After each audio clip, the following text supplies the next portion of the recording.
Last time we have completed about two colligative properties. First is vapor pressure lowering and second is boiling point elevation. Now, today we will start about the depression in freezing point. It is third a colligative property. What is freezing point? Freezing point of a liquid is the temperature at which the liquid and solid are in equilibrium and the two phases have the same vapor pressure. The freezing point of solvent is lowered by dissolving a non-volatile solute to it. जब when a solution is formed by dissolving a solute in solvent, the freezing point of solvent is lowered, and this decrease in freezing point it is known as depression in freezing point.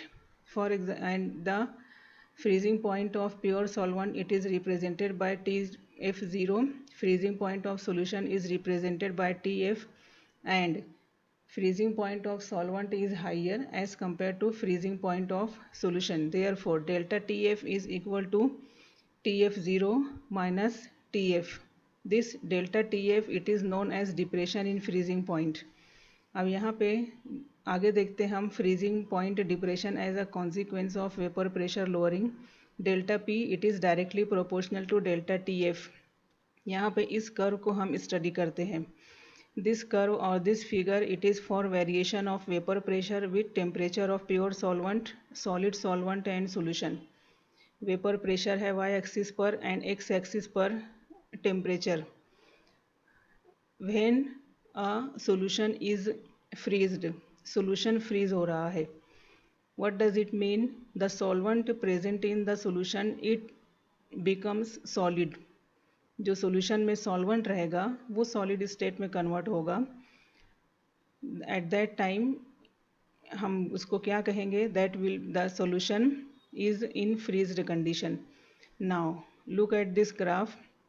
ये जो graph है, ये line, ये इतना B D, ये represent करता है liquid solvent. Liquid solvent, उसके बाद ये जो पॉइंट है बी, और फिर यहाँ से ए बी, ये वाला जो कर्व है यहाँ पे, at this point B this corresponding temperature it is the freezing point of pure solvent. it is the freezing point of pure solvent, and at this state the liquid solvent and solid solvent have same vapor pressure. यहाँ पे vapor pressure इनका same हो जाएगा. Therefore this corresponding temperature it is the freezing point of solvent. Now in this solvent we will mix a non-volatile solute and at that time we will get a solution. अब solution को जब हम freeze करेंगे तो यहाँ पे ये जो कर्व है, this curve is E F. अब यहाँ पे और ये जो कर्व है ए ई, ये line, at this point E the freezing the vapour pressure of solid solution and liquid solution is equal. दोनों का वेपर प्रेशर सेम हो गया. And this corresponding temperature it is known as freezing point of solution. ये corresponding temperature रहेगा. Freezing point solution का कम रहेगा. Therefore हमको क्या मिलेगा यहाँ पे? Delta T F is equal to T F zero minus T F. अब ये जो कर्व है, जब हम फ्रिज में भी रखते हैं वाटर को आइस बनने के लिए, फ्रिज में रखा हमने, इसका मतलब टेम्परेचर उसका कम होगा. तो अपनी आसानी के लिए हम क्या करेंगे? ये जो कर्व्स हैं हम राइट साइड से ड्रॉ करते आएंगे. राइट साइड से ड्रॉ करेंगे, ये यहाँ से यहाँ तक, और फिर लाइक दिस. ओके और फिर सॉल्यूशन का अपनी आसानी के लिए बता रही हूँ, नहीं तो जो हम डायग्राम ड्रॉ करते हैं ये लेफ़्ट साइड से ही हमको ड्रॉ करना है. ये आपकी आसानी के लिए बता रही हूँ मैं. फिर सॉल्यूशन का जो कर्व है we will draw from F to E and then from E to A like this. तो ये आसानी से हमको समझ में आ जाएगा. अब यहाँ पे this corresponding vapor pressure and this corresponding vapor pressure, this difference is represented by delta P, and this difference is represented by delta TF. Therefore we can say that vapor pressure lowering and freezing point depression are interrelated to one another, and there is direct relationship in between lowering of vapor pressure and depression in freezing point. ये graph के ऊपर 2 mark का question आता है. Graph plot करना है. Give graphical representation of depression in freezing point और इसका डेफिनेशन और फिर ग्राफ प्लॉट करने के लिए क्वेश्चन बन सकता है। 1 या 2 मार्क का क्वेश्चन, दोनों टाइप का क्वेश्चन इसके ऊपर पूछा जा सकता है। नाउ नेक्स्ट है that is freezing point depression and concentration of solute. Freezing point depression और मोलैलिटी में हमको डायरेक्ट रिलेशनशिप मिल रहे। Delta T F it is directly proportional to molality, small m it is for molality, molal solution. Delta TF is equal to Kf into 1 into m. What is Kf? It is the proportionality constant and here it is known as freezing point depression constant or cryoscopic constant. Okay. Now, if m is equal to 1 at that time, delta TF is equal to Kf. This Kf is known as cryoscopic constant. And this cryoscopic constant is defined as the depression in freezing point produced by 1 molar solution of non-volatile solute, or the depression in freezing point produced when 1 mole of solute, non-volatile solute is dissolved in 1 kilogram of solvent. ये दोनों definition दोनों तरह से आप लिखेंगे, जो भी लिखेंगे उसमें आपको मार्क मिलेगी। What is KF? It is the cryoscopic constant and it is the depression in freezing point produced by 1 molar solution of non-volatile solute. इसकी यूनिट आती है केल्विन किलोग्राम पर मोल। इसको यूनिट को अगर हम डिराइव करना चाहें तो we can derive in this manner. ये जो फॉर्मूला है अपने पास, ये delta T F is equal to K F into M, इसको रीअरेंज करेंगे and we will get the unit of K F, kelvin kilogram per mole. Now molar mass of solute from freezing point depression, delta TF is equal to KF into M. ये भी 2 mark का question बनता है। Derive the expression for calculation of molar mass of solute from freezing point depression. यहाँ से start करना है हमको। Delta T F is equal to K F into M, suppose it is equation number 1। Now small m is equal to 1000 W2 upon M2 into W1। ये last time हमने derive किया था elevation in boiling point में। Delta T F is equal to, put this value of m in equation number 1. Therefore, we will get delta TF is equal to KF into 1000 W2 upon M2 into W1. Molar mass अगर calculate करना है, the formula will be M2 is equal to 1000 KF W2 upon delta TF into W1। ठीक है, so it is about the, और इसके ऊपर question कैसे बनता है बॉइलिंग पॉइंट एलिवेशन में मैंने बताया था आपको। Same question can be formed for depression in freezing point. Now, next colligative property is osmotic pressure. Osmotic pressure, इसका रिप्रेजेंटेशन है पाई। पाई से इसको रिप्रेजेंट करेंगे। प्रेशर का रिप्रेजेंटेशन पी से है। ऑस्मोटिक प्रेशर को हम पाई से रिप्रेजेंट कर देंगे और इसकी यूनिट ली जाएगी एटमॉस्फेयर, ऑस्मोटिक प्रेशर। नाउ इससे पहले हम देखते हैं osmosis. What is osmosis? The spontaneous flow of solvent molecules into solution or from more dilute solution to more concentrated solution through a semi-permeable membrane is called osmosis. Spontaneous flow, खुद से flow होगा। The process which occurs on its own accord, that process is spontaneous process. Spontaneous flow of solvent molecules into solution. Spontaneous flow होगा, look at this figure. Solvent, net flow of solvent, एक side में एक, suppose it is one container and it is divided into 2 compartments by using semi permeable membrane. In one compartment solvent is taken and in another compartment solution is taken. Now through this semi-permeable membrane, solvent molecules flow from solvent to solution. ये जो semi permeable membrane है, ये एक film है cellophane का जो इतने बड़े पोर्स रखता है कि उसमें से सिर्फ सॉल्वेंट के मॉलिक्यूल्स पास होंगे and not of solute particles. The pores are small and these pores are small enough which allow to pass only solvent molecules and not solute particles. Solvent molecules का फ्लो होगा, जिस side में solvent कम रहेगा उस side में solvent flow होगा. यहाँ पे प्योर सॉल्वेंट है और यहाँ पे सॉल्यूशन, इसका मतलब सॉल्यूशन में सॉल्वेंट का अमाउंट कम है as compare to this compartment. Therefore solvent molecules flow from solvent to solution compartment through semi permeable membrane. अगर आप ऑस्मोसिस की डेफिनेशन बताएंगे, कोई आपसे पूछेगा और अगर आप इसकी डेफिनेशन बताएंगे तो आपके आंसर में ये वर्ड आना कंपलसरी है, through semi permeable membrane. Okay now और from more dilute solution to more concentrated solution.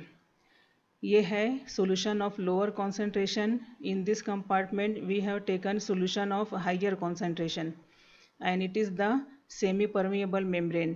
यहाँ भी फ्लो होगा सॉल्वेंट मॉलिक्यूल्स का, जिस साइड में सॉल्वेंट कम रहेगा उधर फ्लो होगा. लोअर कॉन्सेंट्रेटेड सोल्यूशन है, what does it mean? Amount of solvent is high. Higher concentrated solution है, इस it means amount of solvent is लो.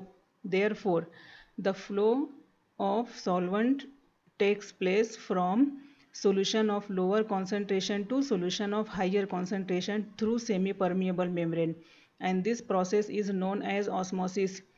ये बायोलॉजी में भी आप देखेंगे ऑस्मोसिस. ये जो ट्रीज़ रहते हैं, ट्रीज़, अब ट्रीज़ में ऊपर तक पानी जाता है तो उसमें जो रूट्स रहते हैं तो वो ज़मीन में से पानी एब्सॉर्ब करके ऊपर तक भेजते हैं वो, और जो रूट कैप्स हैं तो वो सब सॉइल में से मॉइस्चर को एब्सॉर्ब करते हैं. उसमें भी ये ऑस्मोसिस का फ्लो प्रोसेस चलता रहता है. ओके ये ऐसा रहता है ये. और and the pressure that stops osmosis is an osmotic pressure of the solution. Osmosis के प्रोसेस को रोकने के लिए जो प्रेशर लगेगा, that pressure is known as osmotic pressure. Osmosis के प्रोसेस को रोकने के लिए जो प्रेशर लगेगा, that pressure is hydrostatic pressure. That pressure is known as osmotic pressure.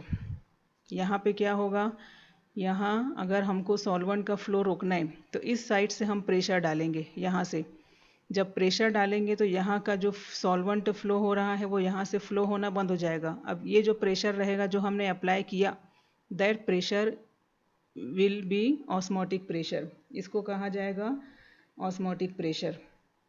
Okay so isotonic solution, hypertonic solution and hypotonic solution. What is isotonic solution? Two or more solutions having the same osmotic pressure are said to be isotonic solution.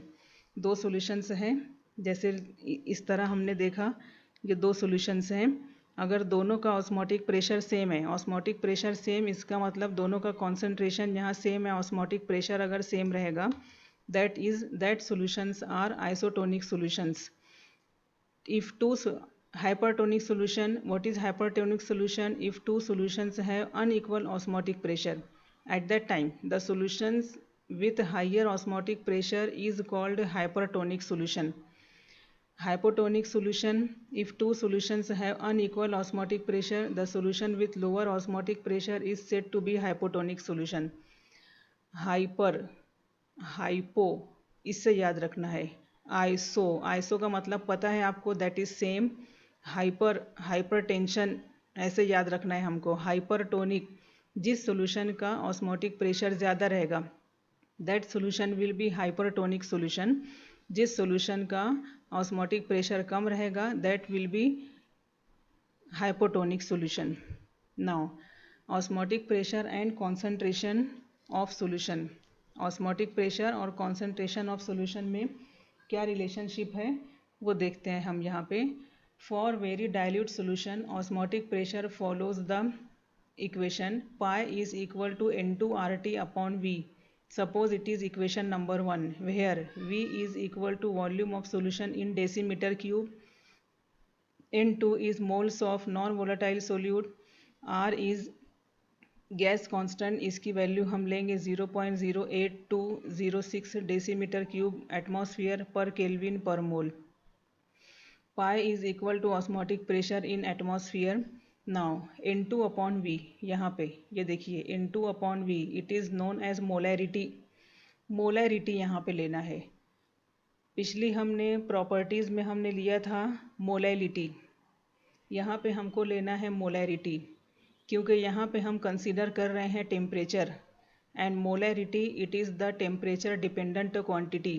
क्यों temperature dependent quantity है? Because here volume of solution is considered and this volume changes with change in temperature. Therefore, here we will use molarity. N2 upon V, it is molarity. Therefore, N2 upon V की जगह capital letter का M रख देते हैं हम। Equation क्या मिल जाएगी? Pi is equal to MRT. Now we will derive the equation for calculation of molar mass of solute from osmotic pressure. Consider pi is equal to N2 RT upon V. The last time equation हमने देखी, N2 की value आपको हमको पता है। What is N2? It is the number of moles of solute and it is equal to W2 upon M2.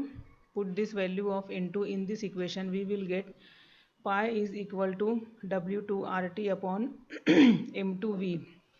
Now on rearranging this equation, we will get M2 is equal to W2 RT upon pi V.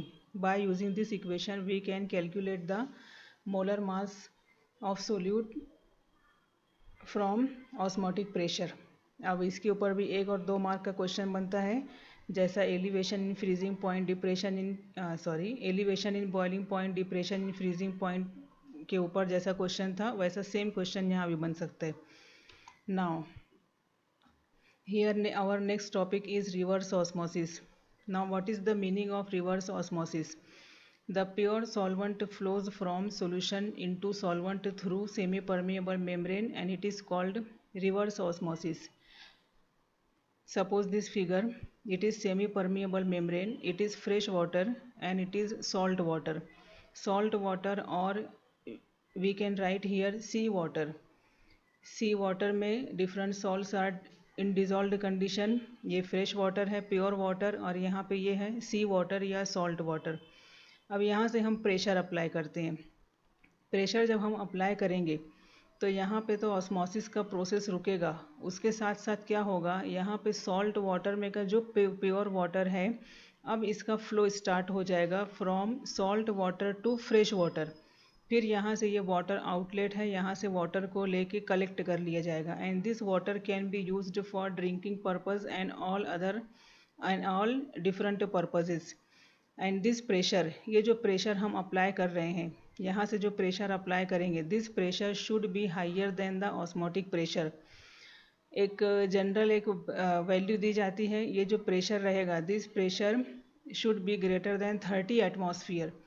अब इतना pressure को बर्दाश्त करने के लिए इस semi permeable membrane को इतना टफ होना चाहिए, which can withstand with such a high pressure. तो ऐसा टफ यहाँ पे सेमी परमिएबल मेम्ब्रेन रहेगा। At that time this reverse osmosis will be possible.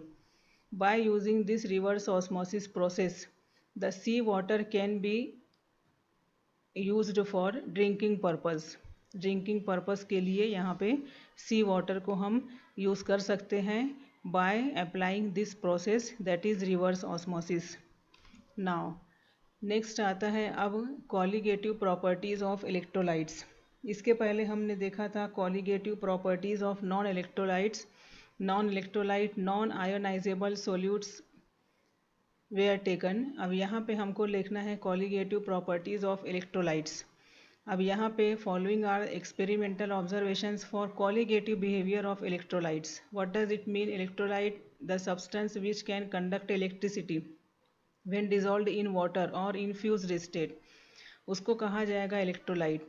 अब जब इसका ये जो इलेक्ट्रोलाइट रहेगा, इसका आयोनाइजेशन हो जाएगा जब हम इसको सॉल्वेंट में डिज़ोल्व करेंगे।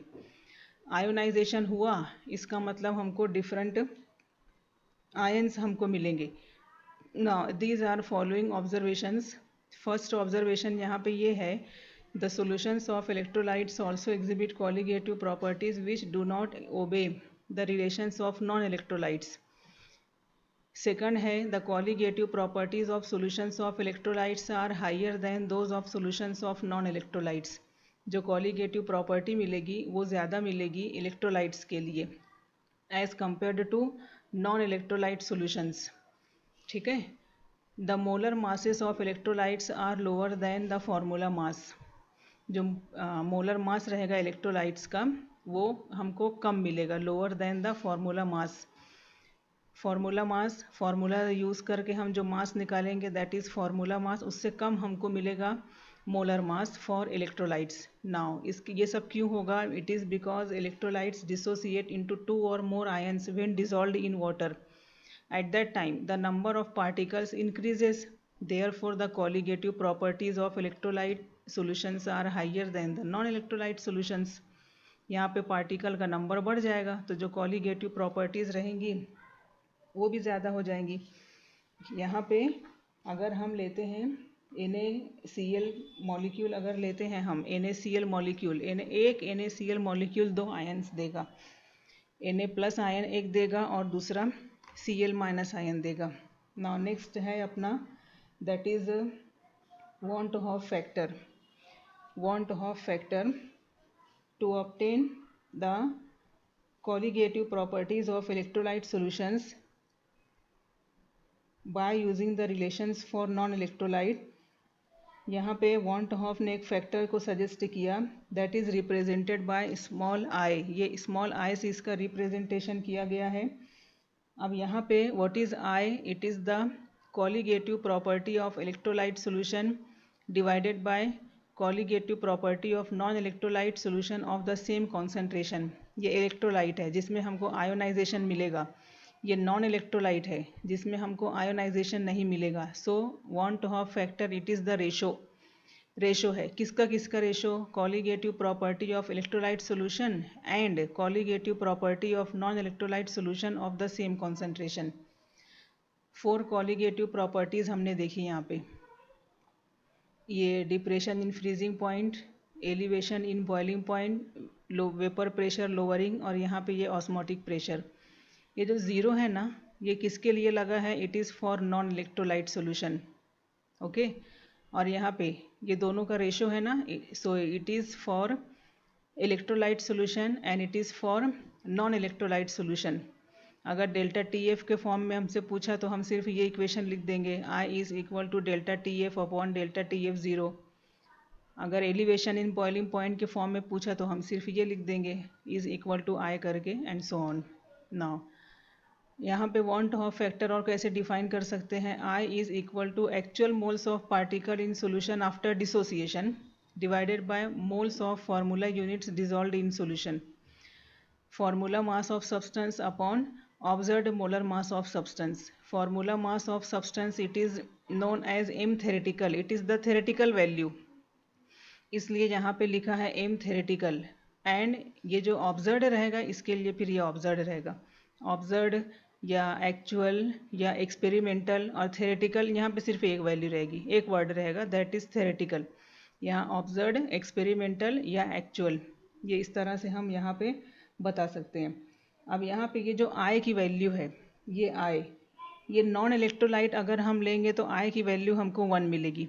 और अगर इलेक्ट्रोलाइट हमने लिया suppose and that electrolyte will be KNO3 और NaCl, तो I की वैल्यू हमको 2 मिल जाएगी because KNO3 on dissociation will give 1 K plus ion and 1 NO3 minus ion, तो ये 1 + 1 2 हो गया।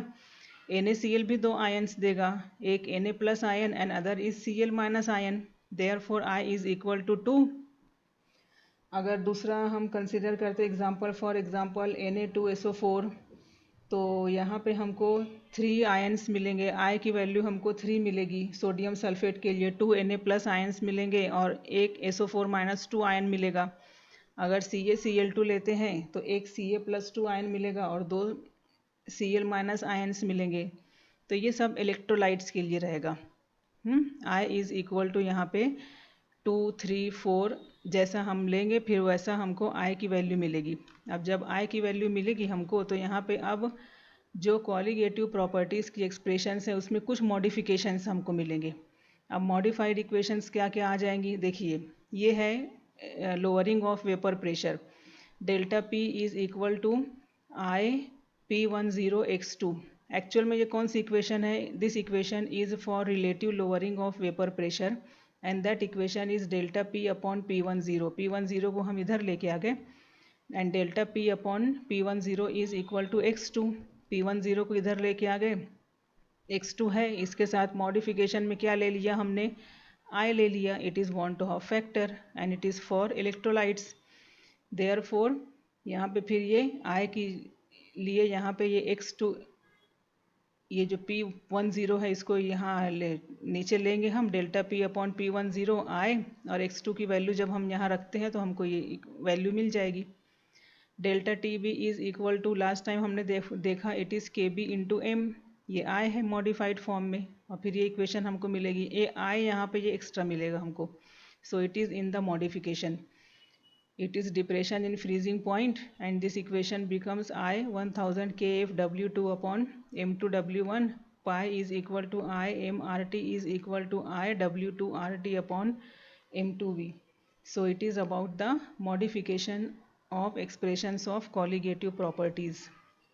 Now next topic है अपना, that is relation between want of factor and degree of dissociation. Degree of dissociation. What is dissociation? The spontaneous splitting of an electrolyte into positive and negative ions. Spontaneous splitting of an electrolyte into positive and negative ions in aqueous medium. What is the degree of dissociation? The fraction of total number of moles of electrolytes that dissociates at equilibrium condition. ये equilibrium का arrow है, ये आपको पता है, 11th standard में हमने देखा है. हर अलग अलग तरह का एरो आपको मैंने बताया है. This it is for equilibrium. यहाँ पे कंसीडर कर लेते हैं. हाँ, one more thing, degree of dissociation is represented by alpha. Now consider an electrolyte AXBY that dissociates in aqueous solution as it is the dissociation of AXBY. General representation है, ठीक है. AXBY, इसका जब dissociation होगा ना तो ये A ion मिलेगा XAY plus Y B X minus. Initial मोल लेंगे हम, यहाँ से इसका 1 मोल लेके हमने स्टार्ट किया, अभी सिर्फ हमने लिया है, स्टार्ट किया है. Therefore it's 1 mole is present, it's mole is 0 and it's mole is 0. Now at equilibrium condition देखिए इसका अल्फ़ा मोल निकल गया, अल्फ़ा. हाँ, अब इसका नंबर कितना है? ए आयन का x है तो ये x अल्फ़ा. इसका नंबर कितना है? y, तो ये है y अल्फ़ा. 1 में से अल्फ़ा निकल गया, बचा कितना? 1 minus alpha. The remaining mole is 1 minus alpha and it is at equilibrium condition. So it is these values are at equilibrium condition. Now total moles after dissociation, ये जितना आया ना इन सबको हम ऐड कर देंगे. कैसे करेंगे? 1 plus alpha plus x alpha plus y alpha. यहाँ से जब हम कॉमन निकालेंगे, इक्वेशन रीअरेंज करेंगे, we will get this equation 1 plus alpha x plus Y minus 1 x plus Y. इसकी जगह हम ले लेते हैं n. देखिए यहाँ पे लिखा हुआ है n is equal to x plus Y. What does it mean? Moles of ions obtain from dissociation of 1 mole of electrolyte. Now next equation, I is equal to actual moles of particles on solution after dissociation upon moles of formula units dissolved in solution. कितना dissolve किया हमने? 1 मोल. और ये dissociate होने के बाद हमको मिला 1 plus alpha n minus 1. This equation becomes I is equal to 1 plus alpha n minus 1. जब हम इसको इस इक्वेशन को रीअरेंज करेंगे at that time we will get alpha is equal to I minus 1 upon n minus 1. So this is the equation for relationship between van 't Hoff factor and degree of dissociation. इस पे problem और ये 2 mark का derivation के लिए ये question आ सकता है और एक MCQ का भी क्वेश्चन बनता है. Alpha is equal to I minus 1. It is the van 't Hoff factor, it is degree of dissociation. अगर आपसे कोई रिलेशन पूछे what is your answer? Alpha is equal to I minus 1 upon n minus 1. So here our theory part is over. जो problems हैं chapter में, जो solved problems हैं उनको आपको सॉल्व करना है, ठीक है. लास्ट टाइम भी मैंने आपको कहा था जो सॉल्व्ड प्रॉब्लम्स हैं उनको आप सॉल्व कीजिए. जो आपको समझ में नहीं आ रहा है उसको नोट करके रखिए, जब हम मिलेंगे या तो फिर आप मेरे पर्सनल अकाउंट पे भी आप पूछ सकते हैं आप। ओके, कुछ दिन में फिर मैं आपको इसका भी नोट्स देती हूँ। And next time I will start third chapter, that is ionic equilibria. Okay, thank you.